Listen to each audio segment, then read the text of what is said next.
Hey there, welcome to Newsstream TV, happenings across the globe at your fingertip. Do well to like this video by giving it a thumbs up, share this video, and don't forget to subscribe. Enjoy. Obasanjo calls for sack of Mahmood Yakubu, other INEC leaders at federal states, LGs, and now to the news info. Former President Olusegun Obasanjo has called for the dismissal of the Chairman of INEC, Mahmood Yakubu, and officials of the commissions at all levels as part of a reform of the electoral process in Nigeria. Yes, Mahmood needs to be sacked. Every other person at all levels of that electoral process in Nigeria needs to be sacked. But the problem now is that if they sack him, the next person that they are going to appoint, how are we so sure that this person will not also work for APC? That is the bone of contention, because it is still Tinubu that is in power, and he's still the one that has the right to put and to appoint people. So what is the assurance that he will not appoint the person that will still work for him again in 2027? What is the assurance? Mahmoud needs to be sacked, though. He needs to be sacked because is the major problem. He's the one that caused all this problem that we are facing now in the country. So he really needs to be sacked. But the thing is, after he is sacked, are we going to put somebody that will actually do right by us in 2027 there as our INEC chairman? Can we achieve that? I doubt it. Mr. Obasanjo made the call in a paper he presented at the Chinua Achebe Leadership Forum, Yale University in the United States. The annual lecture honors the late Nigerian writer Chinua Achebe. He delivered the address titled Leadership Failure and State Capture in Nigeria in a pre-recorded speech played at the event, Nawa. In his speech, Mr. Obasanjo described the 2023 general election as travesty, adding that the reform of the electoral system is a key agenda for the country. The former president also called for shorter tenures for INEC officials and a more rigorous vetting process to prevent the appointment of partisan individuals. As a matter of urgency, we must ensure the INEC chairperson and their staff are thoroughly vetted. The vetting exercise should produce dispassionate, non-partisan actors with impeccable reputations. Where are we going to see those kind of people? With Tinubu still our president and Wike still the minister. It is going to be hard, though. It's going to be difficult. Nigeria must ensure the appointment of new credible INEC leadership at the federal, state, local government, and municipal, city, town, and villages levels with short tenures to prevent undesirable political influence and corruption, and to re-establish trust in the electoral system by its citizens, he said. He argued that the INEC chairperson must not only be absolutely above board, but must also be transparently independent and incorruptible. Yes, so, but where are we going to see that kind of a person? It's going to be difficult, though. Very, very difficult. Mr. Obasanjo said the commission willfully failed to utilize two main technological tools at its disposal: the Bimodal Voter Accreditation System, BVAS, and the INEC Election Result Viewing Portal, IREV. During the 2023 presidential election, despite the promises made by Mr. Yakubu, we already know that they are promise and fail now.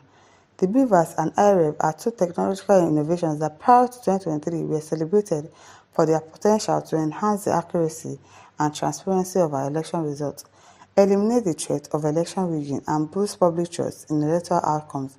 And I don't think that BVAS, they've actually really used it. If they use it, it's either it has an issue or there's something wrong with it. And so the thing will not work. And because they want to rig election, that is just it. These technologies did not fail. These technologies were touted by the INEC chairman himself. In the end, these technologies did not fail.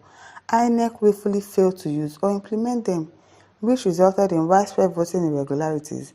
It was the case of inviting the fox into the hen house, he said. INEC faced criticism after the last general election, particularly over the failure of the IREV platform during the presidential election, which INEC blamed on a technical glitch. It is a lie. People just wanted to rig election. There was no technical glitch. The IREV platform was central to post-election litigation, but these cases were dismissed by the Presidential Election Petition Tribunal and the Supreme Court.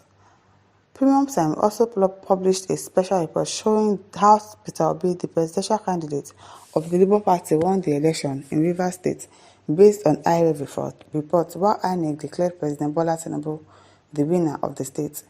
Mr. Obasanjo backed Mr. Obi during the last presidential election and during the collation of results, called for the cancellation of some results that did not pass the credibility and transparency test. His call for the then president to halt the collation was widely criticized by many. INEC has also faced criticism over conduct during the Edo State off-cycle governorship election. Concerns have also been raised about the appointment of partisan individuals to leadership roles within INEC.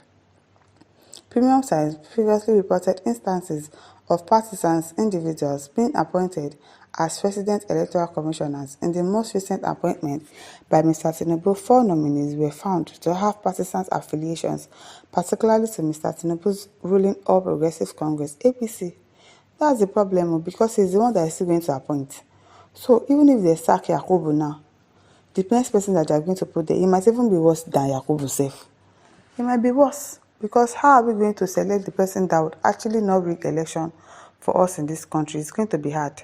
While Mr. Obasanjo made strong arguments for electoral reforms, his record in overseeing elections during his presidency is not impeccable.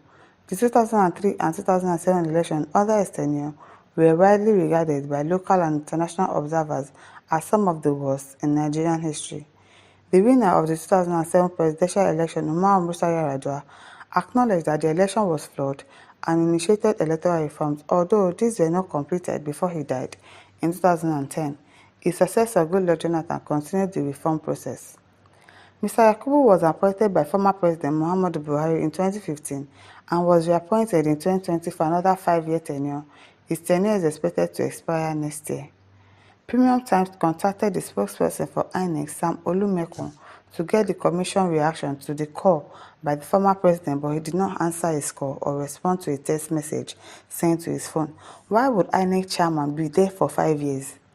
You're INEC chairman and your tenure is for 5 years. Even the president, his tenure is for 4 years, and then you go for a re-election for another 4 years. So why should INEC should be doing 5 years? And they should do their 5 years and not seek for a re-election. It is wrong, because now they have been compromised. That shorter tenure that Obasanjo suggested should be looked into, but I doubt it. I don't know. Anything is not going to work. Anything you are suggesting, you're just suggesting it. It's not as if they are going to put it to use. They're not going to do anything now. They're not going to do anything. To that end, how do we discuss and tackle leadership in Nigeria, in Africa, without involving those who have had the privilege of leading and those who aspire to lead? We are thus grateful to their excellencies and other distinguished guests who have traveled to engage with us today. Rasaki Aina says, you have said your own, but you could now realize that any candidate you support will always lose. Boniface Mwachiko says, Mahmood Yakubu with his children and family will reap the fruit of his labor, whether good or evil. God will pay them back in his own ways. Precious Ademi says, God bless OBJ. Hate him or love him, he always means well for Nigeria. It is well. My listeners, over to you. Leave your thoughts in the comment section. Don't forget to like, to share, and subscribe. Thank you for listening. See you some other time. Bye.